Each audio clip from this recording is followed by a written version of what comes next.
Why doesn't the spiritual realm stop wars? Perhaps by the time you watch this video, Iran may have already attacked Israel, as they've been threatening. Or maybe not. Hopefully not. But in the face of so many conflicts, like the one between Israel and Hamas, or possibly Israel and Iran, or even Russia and Ukraine, we are left with one pressing question. Why don't the spirits stop the war? Wars have existed since humans first appeared on Earth. They became more frequent when we transitioned from being hunters and gatherers to becoming farmers. Once people started to settle in one place and accumulate possessions, they needed to defend those possessions and the places where they lived. Driven by greed, people began to attack their fellow humans, always in search of more. As a result, conflicts have always been a part of human history. Archaeology tells us that the first recorded war took place between 9500 and 10,500 BCE in what is now Kenya. Archaeologists found 24 human remains there, all bearing signs of violence, with some showing evidence of having been tied up before they died. But if war has always occurred on our planet, why doesn't the spiritual realm intervene to stop the suffering? Let's dive into that question. Before we discuss why spirits don't stop wars, it's important to understand what war is, considering the teachings of Spiritism. Instead of focusing solely on the immediate causes of conflicts, Spiritism seeks to comprehend the deeper roots of wars, which are found in human nature and spiritual evolution. According to Spiritism, wars result from uneven spiritual development, the dominance of lower instincts in people, ignorance of divine laws, and, in some cases, the influence of malevolent spirits. High spirits can influence those who are incarnated, inciting them to violence and destruction. We must understand that we reincarnate on a planet of trials and expiations.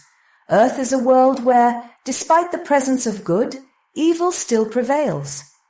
Allan Kardec, in question 932 of the Spirit's Book, asked why the influence of the wicked often outweighs that of the good.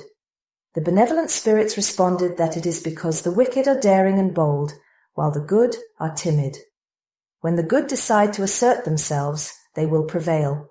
The greater influence of the wicked stems from the ignorance of the souls who are in a state of spiritual apprenticeship during this incarnation. Therefore, on a planet of trials and expiations, those with many negative tendencies are reincarnated. Not all spirits evolve in just one lifetime. Imagine spiritual evolution as a long staircase, and with each reincarnation, we have the opportunity to climb one step. But it often takes several reincarnations to ascend just one step. This is why we are still here, facing all the trials and expiations. If we had already overcome our negative tendencies, we would be reincarnating on superior, happier planets. It is because of this ongoing spiritual struggle that evil still prevails on Earth. So why don't the spirits intervene in wars, such as those in Israel or Ukraine? Because it would require constant intervention. The human tendency towards selfishness and the belief that one is superior to others drives world leaders to impose their will on more vulnerable nations. This pattern of thought and behavior has persisted through countless generations, with new leaders continuing the legacy of war. Some may ask why superior spirits don't intervene directly with the political leaders who cause wars. The truth is, these leaders change, but the patterns of thought and behavior remain the same. So spiritual intervention alone wouldn't change the situation. Humanity must change its way of thinking and acting for wars to truly end. And what about the victims of war? Don't they deserve spiritual intervention to spare them from suffering? We must remember that we all reincarnate to face trials that will re-educate our spirits, as well as to expiate mistakes from past lives. This is the justice of our Creator, and the law of cause and effect present in reincarnation. Those who suffer the effects of war do so to re-educate their spirits through trials, or in some cases, to expiate errors from previous lives. Often, this suffering was even planned by the individuals themselves before they reincarnated. It is not a punishment, but an opportunity for spiritual growth. War is not planned or desired by the spiritual realm or by God. It is the result of human selfishness and perversity. The law of cause and effect uses these events to bring about certain spiritual rescues. However, this does not mean that the victims of war deserve what they are going through. Sometimes this suffering is not related to past lives, but is a trial brought about by this current reincarnation. When will war cease to exist on earth? One day it will. As mentioned in question 932 of the Spirit's book, this will happen when the good people want it, and when they are capable of making it happen.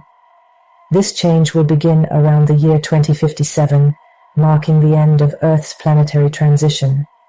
The planet will shift from being a world of trials and expiations to one of regeneration, a much better world, though not yet fully regenerated. In 2057, Earth will begin its transformation, and those who are not in tune with this new phase will no longer be able to reincarnate here. They will be exiled to a primitive planet known as Chiron. Let us keep our thoughts and prayers with all those involved in the conflicts in Israel, Ukraine, and elsewhere. May they face these trials and expiations with resignation and faith, moving up a step on the great staircase of spiritual evolution that we all must climb. Thank you for staying with me until the end of this video. Make sure you're subscribed to the channel and give this video a thumbs up. A fraternal embrace to all, and so be it.